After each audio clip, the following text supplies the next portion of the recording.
Los saludamos, amigas y amigos de 15 UCR, este medio televisivo universitario que se paga con los impuestos que tributan los habitantes de este país, más un resto que se va en la capacidad de endeudamiento del Ministerio de Hacienda.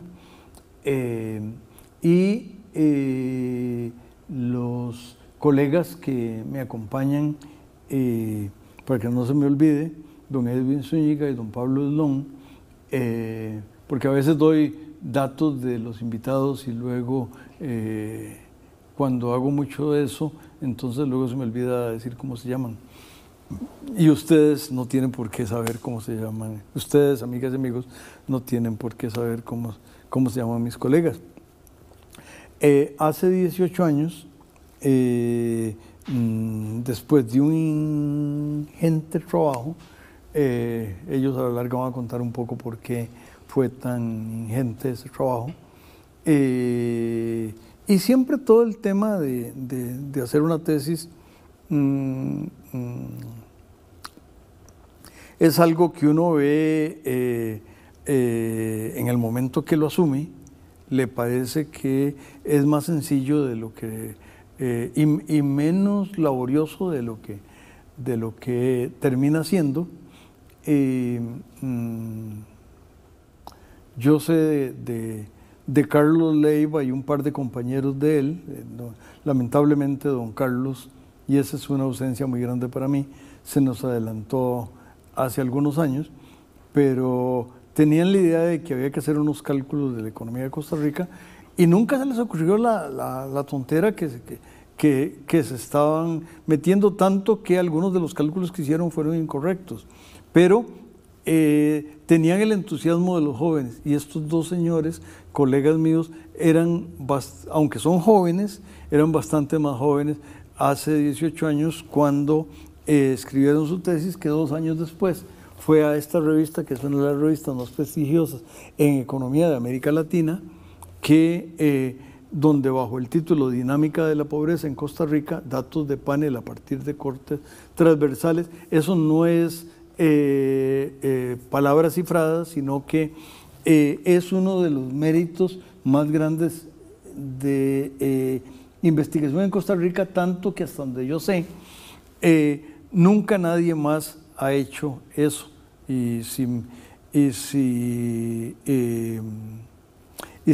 quieren, don Edwin o don Pablo, corríjanme, y además cuéntenos, y ya me voy a haber comido como la primera mitad como la mitad del primer segmento, pero ¿cuál quiere empezar a corregirme, por favor? Sí. Muchas gracias, don Juan Rafael, por recibirnos en su programa.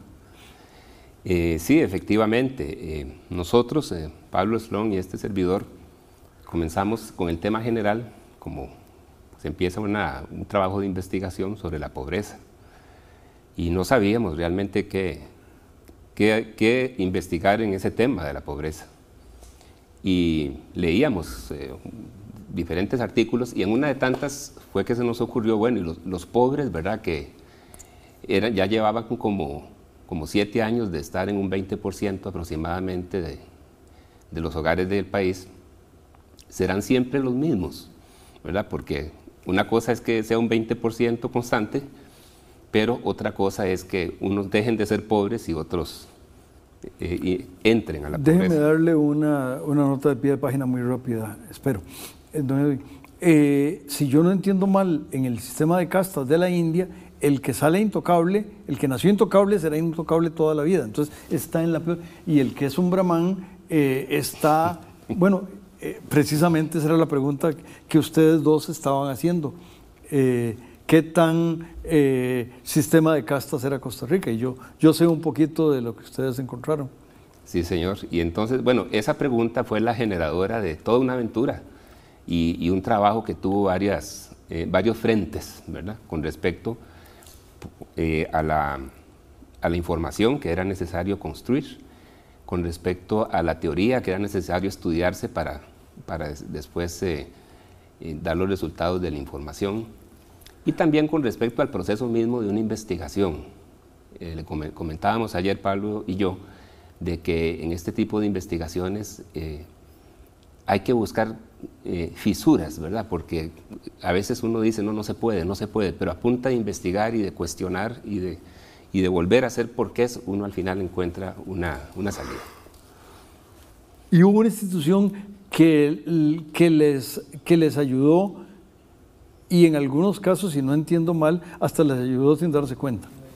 Sí, eso hay que, bueno, primero que todo gracias por la invitación, y sí hay que reiterarle el agradecimiento al INEC que nos ayudó desde el principio para poder desarrollar este trabajo, y ese fue un trabajo lento, porque fue de reunirse con ellos y también nosotros entender cómo son las encuestas, y nosotros en economía, hace unos años, y usted fue más fiel testigo de eso, el análisis estaba más enfocado hacia las series de tiempo, que son datos que también evolucionan a lo largo del tiempo, pero tienen un carácter diferente a los datos que nosotros usamos, que son datos de panel, que le dan seguimiento a los individuos a lo largo del tiempo. Y entonces nosotros ¿Qué es un panel? Ya que un panel las amigas y amigos sí. que nos ven al otro lado tal vez no saben qué es un panel. Un panel es un conjunto de datos que le da seguimiento a unidades de estudio, como pueden ser hogares, pueden ser viviendas o individuos. En el caso del INEC y en la encuesta del caso que nosotros utilizamos, había un panel de estructuras, en este caso viviendas, y a partir de ahí fue que nosotros empezamos a desarrollar el trabajo con la colaboración del INEC. Era una especie de espías, el INEC, que iban y chismeaban y le daban seguimiento a lo que pasaba en la vivienda. Por cierto, está muy bien que dijo vivienda, porque si la gente que vivía ahí es otra, pasaba algo. Precisamente, y eso era lo que nosotros partimos de la coincidencia de viviendas, pero no teníamos la certeza si eran los mismos hogares o no. Y a partir de ahí desarrollamos el trabajo con la asesoría de ellos para determinar si las personas que vivían ahí eran las mismas, o nosotros, con la información que contenía la encuesta, podíamos asumir que eran las mismas personas. Y así fue, seguimos ciertos pasos y tomamos ciertas decisiones de suponer que con un comportamiento de la edad, de la jefatura del hogar, las personas que estaban en ese hogar podrían ser las mismas, o al menos una parte de esas personas, y podríamos afirmar que era el mismo hogar. Claro, porque por ejemplo, en un hogar había unos hijos y algunos se casaban o se mudaban a otra parte, pero de eso hablaremos una vez que el canal los invite a continuar con el segundo segmento.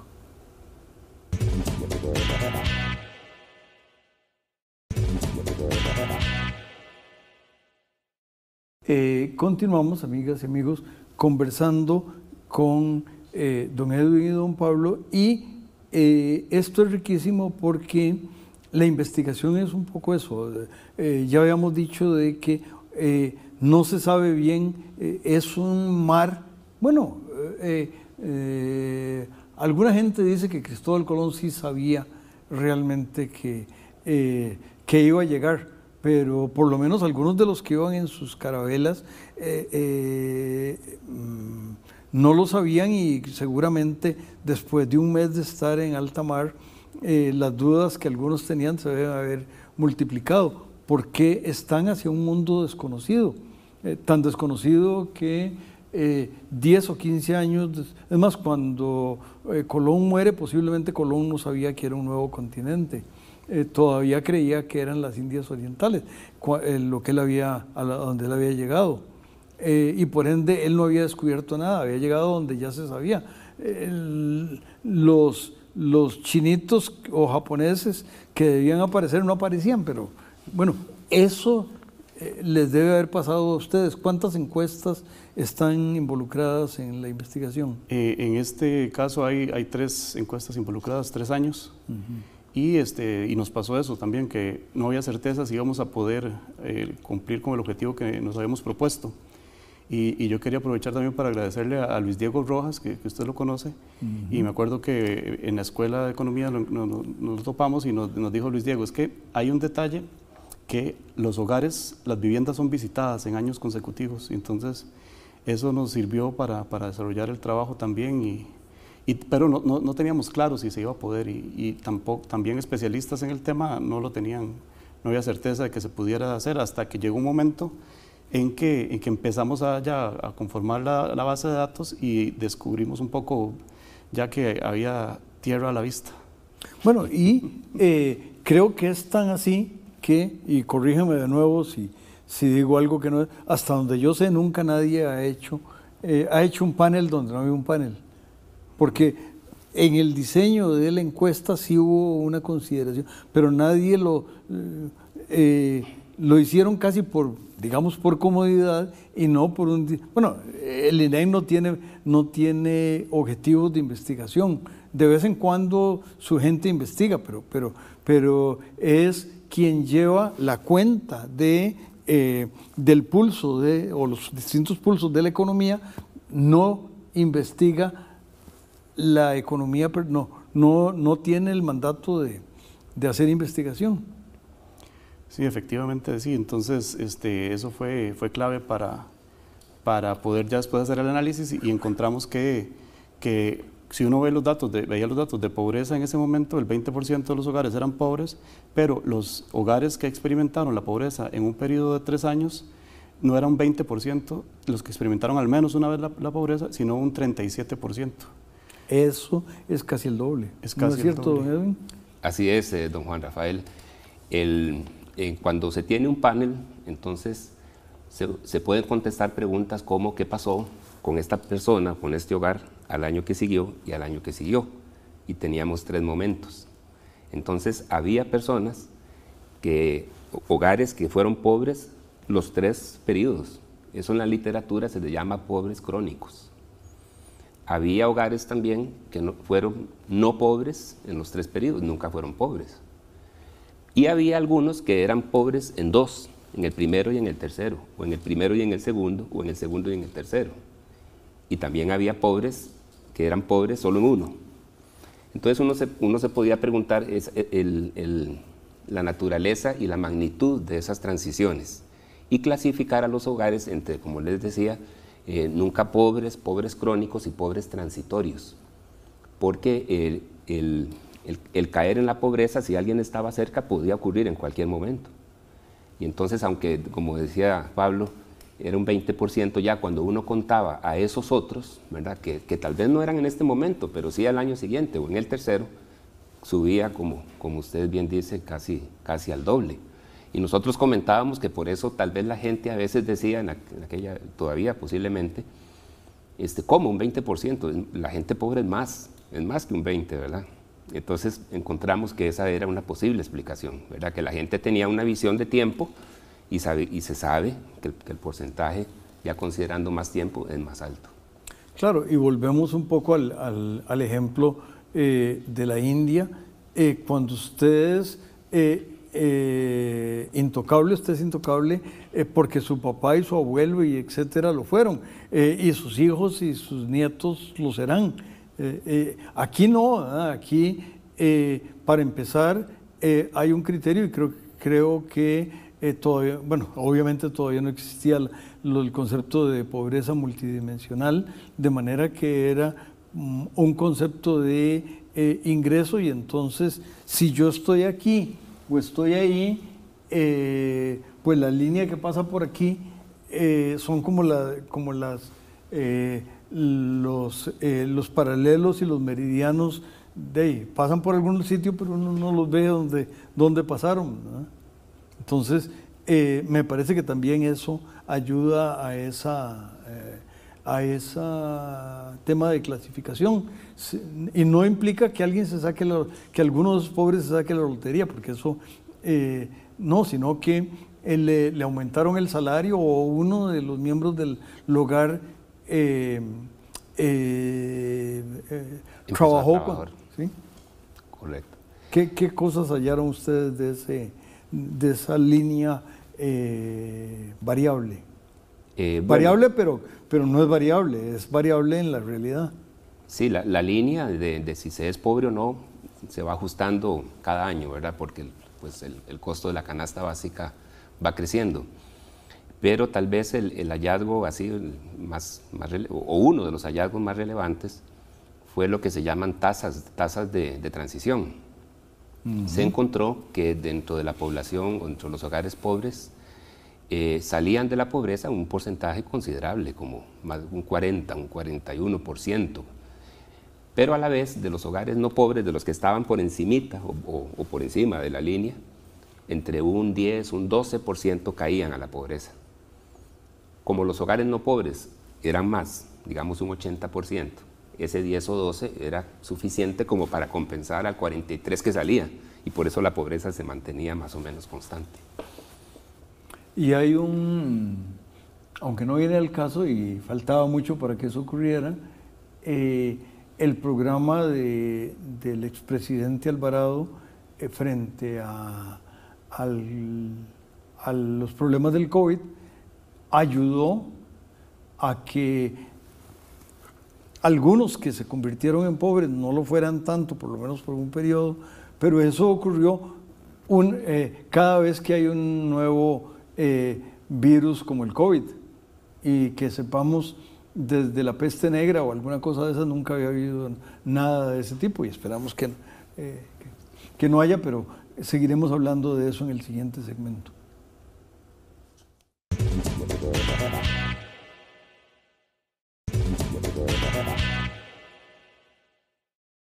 Antes de que se me olvide preguntarlo, porque estamos en el último segmento, ¿qué piensa usted, don Pablo, 18 años después de ese estudio con respecto a la pobreza y con respecto a la investigación?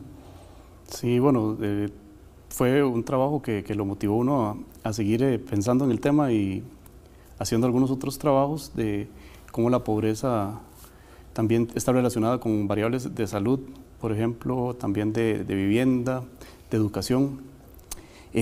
Casualmente, digamos, una aclaración es que han habido cambios metodológicos en la encuesta, entonces los datos no son estadísticamente, si uno es riguroso, tan comparables a lo largo del tiempo por esos cambios metodológicos, pero digamos que uno puede ver la tasa de incidencia de la pobreza y en el periodo entre 1994 y 2019, el promedio de la tasa de incidencia de la pobreza es de 20%. Entonces, respondiendo a su pregunta, se ha mantenido, digamos, esta constancia, digamos, en la tasa de incidencia de la pobreza, haciendo esa salvedad metodológica. Y entonces, algunos de estos problemas persisten, y también respondiendo a una pregunta previa suya, usted decía que si se había hecho trabajo posteriormente a esto, y sí, Natalia Morales en el Estado de la Nación, Andrés Fernández en el año 2015-2016 también, casualmente, y encontró Andrés que también la tasa de entrada a la pobreza, de los no pobres hacia la pobreza, era de 10%, entonces confirma resultados que nosotros habíamos encontrado previamente. Y bueno, y también que otro asunto es que la pobreza es multidimensional. A partir del 2014 se creó este índice de pobreza multidimensional, el INEC lo calcula, y antes, en el año 2001, se calculaba el índice de necesidades básicas insatisfechas. El de necesidades básicas insatisfechas coincide con ese 37% que nosotros encontramos de pobres en 3 años, y coincide porque era un 35% de necesidades básicas insatisfechas.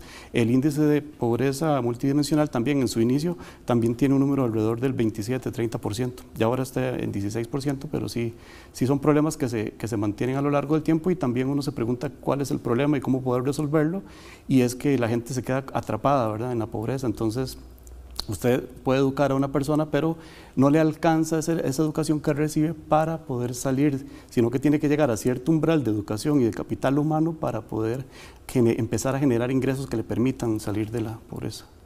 Don Edwin, usted que se ha mantenido en la misma institución y que además, si no entiendo mal, ha incursionado en temas de artes dramáticas en su tiempo libre, como si usted pudiera en una obra de teatro devolverse 18 años y hablar con el Edwin de entonces, ¿qué le diría?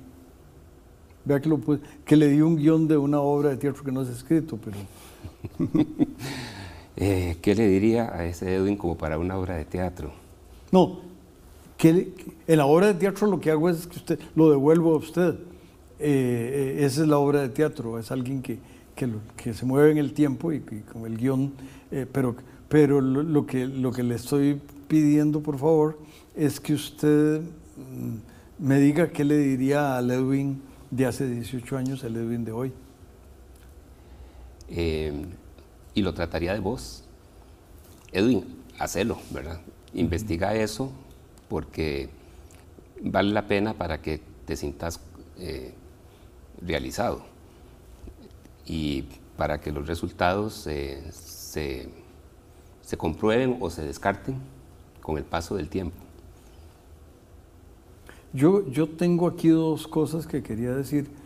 Una es que la gerente Yulisa Sáenz de la Contraloría General de la República me pidió que invitara a los estudiantes de la Escuela de Economía a que hagan lo que ustedes hacían en esos años, fueran a trabajar a la Contraloría. Y lo digo aquí porque yo no hablo mucho con estudiantes de la carrera. Y la otra cosa que quería decir es que